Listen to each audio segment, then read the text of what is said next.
জোটের জট যেন কিছুতেই কাটছে না। সবচেয়ে বড় বিপদে পড়েছে বামফ্রন্টের সবচেয়ে বড় শরিক সিপিআইএম। মেয়ের বিয়ের মতো সিপিআইএম এর অবস্থা। কিন্তু ইতিমধ্যেই রাজ্য বামফ্রন্টের বৈঠকের মধ্যেই সবচেয়ে বড় আপত্তি, বলা যেতে পারে বায়নাক্কা। নমস্কার, আমি সুচারু। দাদা দিদির রাজনীতিতে আপনাদেরকে স্বাগত জানাই। দাদা দিদির রাজনীতির প্ল্যাটফর্মে আমরা রাজনৈতিক খবরই আপনাদের সামনে রাখি। আর আজকের দাদা দিদির রাজনীতিতে যে খবরটা আপনাদের সামনে রাখতে চলেছি, আবার সেই জোটের জট যেন কিছুতেই কাটছে না, এবং তাতে সবচেয়ে বড় বিপদে পড়েছে বামফ্রন্টের সবচেয়ে বড় শরিক সিপিআইএম। মানে মেয়ের বিয়ের মতো সিপিআইএম এর অবস্থা। কোন দিকে যাবে? এটা জোগাড় করতে যাচ্ছে তো ওটা ভেঙে যাচ্ছে, ওটা জোগাড় করতে যাচ্ছে তো এটা ভেঙে যাচ্ছে, এরকম একটা পরিস্থিতি। আইএসএফ তারা তাদের প্রস্তাব দিয়েছিল 50, সিপিএম বলেছিল 43 আসন দেব। এখন যা পরিস্থিতি দাঁড়াচ্ছে তাতে নামতে নামতে নামতে নামতে কোথায় সিপিএম দাঁড়াবে আর আইএসএফ এর জোট ভাগ্যই বা কী হবে, সেটা এখন $1 মিলিয়ন প্রশ্ন। সামনেই সিপিএম এর রাজ্য কমিটির বৈঠক, তার মাঝে রয়েছে আবার রাজ্য বামফ্রন্টের সঙ্গে বৈঠক, এবং সেই বৈঠকের পরেই কিন্তু চূড়ান্ত করতে হবে, আর সময় নেই। কিন্তু ইতিমধ্যেই রাজ্য বামফ্রন্টের বৈঠকের মধ্যেই সবচেয়ে বড় আপত্তি, বলা যেতে পারে বায়নাক্কা। যে দলটার বায়নাক্কার শেষ নেই সেই দলটার নাম ফরওয়ার্ড ব্লক। তারা বলছে 21টা আসন চাই। গতবারের ফরওয়ার্ড ব্লকের ভোট শতাংশটা একবার বিশ্লেষণ করলে খুব ভালো হয়। সিপিএমও সেটা বোঝানোর চেষ্টা করছে যে গতবার আপনারা কত শতাংশ ভোট পেয়েছিলেন, কোন অ্যাসপেক্টে, কিসের ওপর ভিত্তি করে 2021-এর বিধানসভা নির্বাচনের থেকেও বেশি আসন চাইছে ফরওয়ার্ড ব্লক। 21টা আসনের একটা কমে ফরওয়ার্ড ব্লক লড়বে না। মানে বামফ্রন্টে কি তাহলে থাকবে না নাকি? বামফ্রন্ট থেকে বেরিয়ে যাবে? এই বিরাট বিদ্রোহ বিক্ষোভ, এসব সিপিআইএম এর মোহাম্মদ সেলিম বিমান বসুদেরকে সামলাতে হচ্ছে। তারা বুঝতে পারছে যে যত সময় গড়াচ্ছে ততই এই জোট নিয়ে জট তৈরি হচ্ছে। তার উপর আবার 3টে আসন নিয়েও ফরওয়ার্ড ব্লক, সিপিআই, বিভিন্ন রাজনৈতিক দলের বিভিন্ন সমস্যা রয়েছে। ফলে বামফ্রন্টের মধ্যেকার শরিকি দ্বন্দ্ব সামলাবে, নাকি আইএসএফকে বুঝিয়ে সুজিয়ে নিয়ে সেটেলমেন্টে এসে এবার বৃহত্তর জোট হবে? এখন সবচেয়ে বড় চিন্তা সিপিআইএম এর। কোনোভাবেই ঐক্যের জায়গায় আসছে না, কারণ ফরওয়ার্ড ব্লকের আবার ইন্ডিয়ান সেকুলার ফ্রন্টকে জোটে নেওয়া নিয়ে এখন একটা নতুন বাহানা বলা যেতে পারে। মানে নওশাদের দলকে বাদ দিয়ে বামফ্রন্ট লড়লে বিরাট ফলাফল হবে, বিরাট ফলাফল। বামফ্রন্ট লড়লে একেবারে এ রাজ্যে শাসন ক্ষমতা এসে যাবে এবারে নির্বাচনে, এরকমটাই ফরওয়ার্ড ব্লক মনে করছে। প্রচুর ধৈর্য দেখাচ্ছে এই মুহূর্তে বামফ্রন্টের সবচেয়ে বড় শরিক সিপিআইএম। তারা বারবার বোঝানোর চেষ্টা করছে পরিস্থিতি বুঝতে হবে, নির্বাচনী অঙ্ক বুঝতে হবে, নির্বাচনের স্ট্র্যাটেজি বুঝতে হবে, কেন তারা ইন্ডিয়ান সেকুলার ফ্রন্টকে জোটে চাইছে সেটা বুঝতে হবে। সিপিআইএম সেটা বোঝানোর চেষ্টা করছে, এবং শরিক দলকে শুধু আসন পাওয়ার জন্য মরিয়া হলে চলবে না। সাংগঠনিক ক্ষমতা সেটা আছে কি? নির্বাচনে না জিতলেও দ্বিতীয় স্থানে কটা আসনে শেষ করতে পারবে ফরওয়ার্ড ব্লক, সিপিআই, আরএসপি? উত্তর দিতে পারছেন না শরিকরা। তার ওপর নতুন জট এখন তৈরি হয়েছে 3টে আসন নিয়ে। বামফ্রন্টের অমুক শরিক বলছে ওই আসনে আইএসএফকে দেওয়া যাবে না, আমি দেবো প্রার্থী।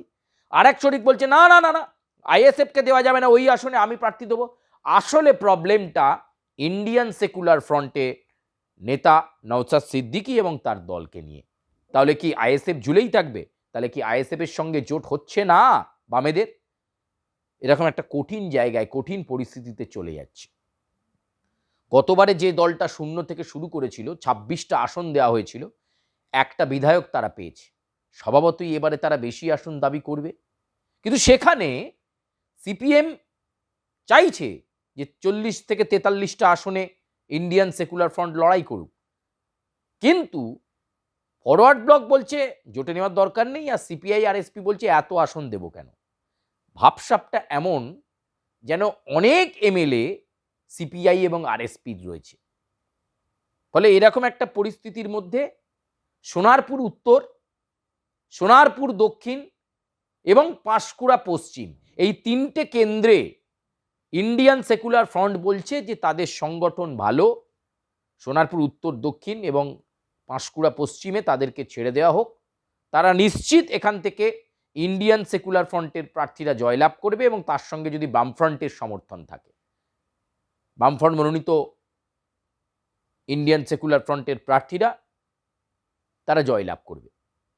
কিন্তু শরিক দল সিপিআইএম এ ছাড়া বামফ্রন্টের অন্যান্য কার শরিক দল বলছে পাঁশকুড়া পশ্চিম আমাকে দিতে হবে, কেউ বলছে সোনারপুর উত্তর ছাড়বো না, কেউ বলছে সোনারপুর দক্ষিণ ছাড়া যাবে না।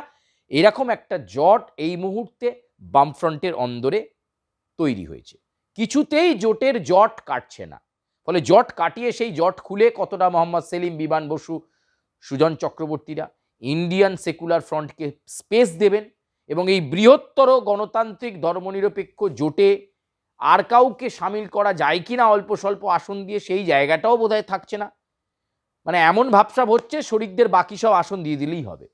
সিপিআইএম একা লড়বে 175টা আসনে, এটা মনস্থ করে রেখেছে। এখন এই হচ্ছে পরিস্থিতি এবং এই পরিস্থিতিতে সামনে সিপিএম এর রাজ্য কমিটির বৈঠক, সেখানে আলোচনা হবে যে কোন কোন আসনে সিপিএম সাংগঠনিকভাবে শক্তিশালী রয়েছে, সেই সমস্ত আসনে প্রার্থী কারা হবে সেটা চূড়ান্ত করে ফেলার পর্যায়ে। কিন্তু অবশ্যই সেই রাজ্য কমিটির বৈঠকেও ঘুরে ফিরে আসবে বামফ্রন্টের শরিক দলগুলোর একটা অন্যায্য দাবি বা বাহানা বা বায়নাক্কার শেষ নেই। বিশেষ করে ফরওয়ার্ড ব্লক বারে বারে আইএসএফ এর সঙ্গে জোট নিয়ে বাধা দিচ্ছে, যেটা এই নির্বাচনী প্রেক্ষাপটে এই অ্যাসপেক্টে শাসক দল তৃণমূল কংগ্রেসের বিরুদ্ধে লড়াইয়ে, রাজ্যের প্রধান বিরোধী রাজনৈতিক দল ভারতীয় জনতা পার্টির বিরুদ্ধে লড়াইয়ে এবং এবার নির্বাচনে নতুন প্রতিদ্বন্দ্বী কংগ্রেস তার বিরুদ্ধে লড়াইয়ে এই জোটটার প্রয়োজন। সিপিএম সেটা কিছুতেই বুঝিয়ে উঠতে পারছে না ফরওয়ার্ড ব্লককে। ফলে ফরওয়ার্ড ব্লকের এই বায়নাক্কা এবং বাহানা যথেষ্ট জোটে প্রভাব ফেলছে এবং ফলাফলেও প্রভাব ফেলবে বলে মনে করছে সিপিআইএম নেতৃত্ব। তাই যত দ্রুত সম্ভব সিদ্ধান্ত নিয়ে নেওয়া এবং আইএসএফকে সম্মানজনক আসন ছেড়ে দিয়ে তাদেরকে পেছন থেকে সমর্থন করা, এই জায়গাটা নিশ্চিত করা দরকার। নয়তো যে দেরি হয়ে যাচ্ছে, যে কাল বিলম্ব হচ্ছে, তাতে নওশাদ সিদ্দিকীর দল 294টা কেন্দ্রে আলাদা প্রার্থী ঘোষণা করে দেবে। এরকম একটা পরিস্থিতি, এরকম একটা প্রেক্ষাপট তৈরি হওয়ার মুখে বলা যেতে পারে। তাই এই ভাবনা, এই জায়গা থেকে সিপিএমের রাজ্য কমিটির বৈঠকের পর রাজ্য সম্পাদক মণ্ডলীর বৈঠকও হবে তারই মধ্যে। ফলে তারপর সিপিআইএম তাদের মনোভাব শরিকদেরকে জানাবে এবং শরিক দলগুলোকে সেই মনোভাব মেনে নিতে হবে যদি ইন্ডিয়ান সেকুলার ফ্রন্টকে জোটে নিতে হয়। আর নয়তো বামফ্রন্ট এবার লড়লে সেই ফলাফল কোন দিকে যাবে তার দিকেও তাকিয়ে থাকতে হবে। ফলে এরকম একটা কঠিন পরিস্থিতি এই মুহূর্তে এবং সিপিআইএম খুব সাবধানী পদক্ষেপ নিতে চাইছে। যেমন বামফ্রন্টের মধ্যেকার বামপন্থী দলগুলোকে দরকার, আবার ইন্ডিয়ান সেকুলার ফ্রন্টের মতো দলকেও দরকার। প্রয়োজনে যদি 2-4টে আসন আরও অন্যান্য দলকেও ছাড়া যায়, সেই চেষ্টাও কিন্তু সিপিআইএম করছে। লক্ষ্য একটাই, তৃণমূল কংগ্রেসের বিরুদ্ধে একটা হাড্ডাহাড্ডি লড়াই। কিন্তু এই যা ফ্রন্টের ভেতরকার পরিস্থিতি, সেই লড়াইয়ের সম্মুখীন কতটা হতে পারা যাবে সেটাই $1 মিলিয়ন প্রশ্ন। প্রিয় দর্শক, আপনারা আপনাদের মতামত জানাবেন আজকের এই কন্টেন্ট কেমন লাগলো এবং ফরওয়ার্ড ব্লক যে কথা বলছে আইএসএফকে নিয়ে তাদের যে আপত্তি, আপনারা কি মতামত দিচ্ছেন। এবং যে 3টে আসনের কথা বললাম, সোনারপুর উত্তর, সোনারপুর দক্ষিণ এবং পাঁশকুড়া পশ্চিম কেন্দ্র, এই 3টে কেন্দ্র কি আইএসএফকে ছেড়ে দেওয়া দরকার নাকি বামফ্রন্টের হাতেই থাকা দরকার? কি মনে করছেন আপনারা? মতামত জানাবেন, লাইক করবেন, সাবস্ক্রাইব করবেন এবং অবশ্যই বেল আইকনে প্রেস করবেন। দাদা দিদির রাজনীতি আজকের মতো এ পর্যন্তই। আমি সুচারু আপাতত বিদায় নিচ্ছি।